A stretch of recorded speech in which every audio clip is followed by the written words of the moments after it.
Bonjour à tous, bienvenue dans le rendez-vous français B2. Acheter des vêtements de tendance pour seulement quelques euros, c'est la promesse de la fast fashion. Mais le coût écologique est énorme. Alors, faut-il interdire ou lourdement taxer ces marques de mode éphémère? On ouvre le débat. Premièrement, le constat. La mode est l'une des industries les plus polluantes au monde.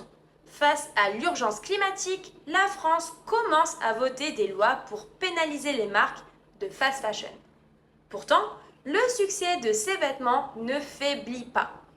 Nous allons voir les arguments pour l'interdiction. Premièrement, bien évidemment, l'impact écologique. Cette industrie consomme des milliards de litres d'eau et génère une pollution carbone massive. Numéro 2, l'ethnie sociale.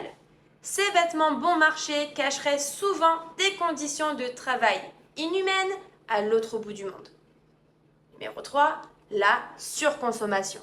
Cela pousse à acheter des habits de mauvaise qualité qu'on jette après les avoir portés une ou deux fois seulement. Maintenant, nous allons voir les arguments contre cette interdiction. Premièrement, le pouvoir d'achat. Les marques éco-responsables coûtent cher. Pour les petits budgets, la fast fashion est souvent la seule option pour pouvoir s'habiller. Deuxièmement, la liberté économique.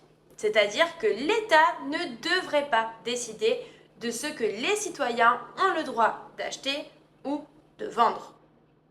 Numéro 3, le plaisir de la mode. Pour beaucoup de jeunes, beaucoup de personnes, c'est un moyen d'expression qui est accessible. Maintenant, nous allons voir le focus linguistique B2 pour exprimer l'opposition. Pour montrer le sacrifice d'une chose pour une autre, vous pouvez utiliser la structure au détriment de. Exemple, on produit des vêtements pas chers au détriment de la planète. Et vous, alors, êtes-vous prêt à boycotter la fast fashion? Dites-moi ce que vous en pensez dans les commentaires en utilisant au détriment de. À la semaine prochaine! Salut!